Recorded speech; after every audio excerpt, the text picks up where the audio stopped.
Hi, I'm Jacob Curtis, and we've been going through a series of challenges and some of the biggest challenges that entrepreneurs, that quilt shop owners face in their retail and e-commerce businesses. And so we've already covered how to uh, compete against the big retailers and the big box stores, Amazon and the others, by using technology and incorporating that into your business so that you can have an e-commerce platform so that you can be heard on social media and having a good marketing plan and strategy. We've talked about lack of resources and where you can go to actually find those resources, getting similar businesses to be your ally, to be your friend, to help you to get into groups and things like that, so you can get your questions answered, so you can find the guides that you need.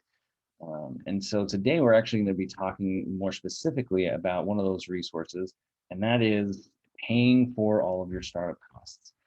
Okay, we know it can be really expensive to buy inventory for your fabric shop, for your fabric store, your quilt shop, and those can vary quite drastically depending on what you're wanting or how do you want to do it. And sometimes they are really expensive. Most of the time, it can be hundreds of thousands that you're looking at trying to buy and start the store.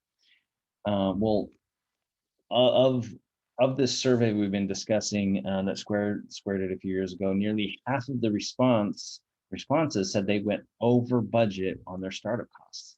Now that's huge in my opinion. That is um, a big, over half of them went over their budget, what they had planned or thought they were going to spend on. So, and so once things are up and running, there are worries about their cash flow, how they're going to pay for things, how they're going to pay for themselves, how they're going to pay for their debt, how they're going to pay for all kinds of different things. Cash flow is a really big concern from all quilt shops, from all businesses, because we know that if you don't have cash, you can't buy things to resell, and you're dead in the water.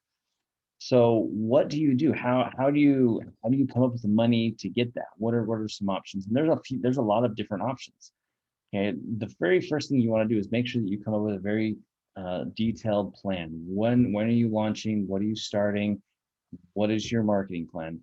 That's probably one of the very first things you've got to figure out is setting up a marketing plan that you can use as your stepping stones to get you to from where you are today to where you want to be. You need to do a lot of research about who your target niche is, who your target market is, where do they hang out, how are you going to advertise to them, how much is it going to cost to advertise to them. Do some research and ask. And sometimes this research just isn't available. Sometimes you just can't find the answers, and so you've got to take a leap forward, a leap of faith, and do something to get some data. Okay. Sometimes one of those things that I often recommend is do not borrow money. I know that sounds really hard and harsh and not fun to hear, especially for fabrics and for people that want to start a fabric store, a fabric shop, or a quilting store, or quilting shop, because a lot of that costs a lot of money. You've got to buy inventory, you've got to buy shelves. Well, if you have an online store, you don't have a brick and mortar store that people to come to, you can set up a way that you can send, and you can have pre-orders, is what I like to call them, pre-orders of fabric. So you buy a sample, or you get a sample of some fabric or fabrics, a couple of them, and you say, I'm gonna buy these. They're, I don't, who wants them? You can kind of take pre-orders and determine what the demand is for each of your fabrics. Or you can put together fat quarters and put together some bundles like that, or put together a kit and show what the final kit looks like, all completed, finished from start to beginning, include a tutorial video, set up basically a mini class that you can sell online and say, I'm selling this kit, and with it comes the 24 videos or the 10 videos or the 2 videos that teach you how to put this together. Okay. And then you do launch pre-orders for all of those, and you tell everybody these will ship in 3 to 4 weeks. I'll keep you updated as things are, and I'll send them out to you. So that's one way. That's probably my favorite way to start and grow a quilt shop, is to do it that way, because you're not taking on a lot of financial risk when it comes to that.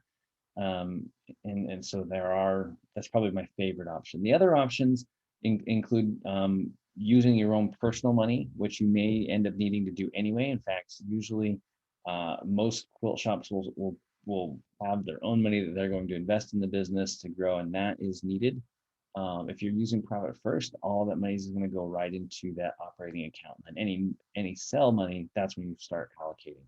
So any investment money goes directly, or money that comes in from debt goes into the operating account, so you can build and grow those operations.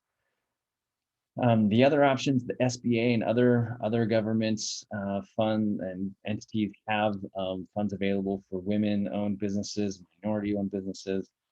You can search for those and look for those. You can find them and have them applied. There are a lot of various funding options available, and but my biggest recommendation is don't borrow money, and if need to, put in a lot more than you think you need. Come up with a detailed plan of how much money you need, or a detailed plan of how you're going to launch your business, from a marketing plan, with actual dollars. And if you need help coming up with that information, I can help you. I can provide and give you some information.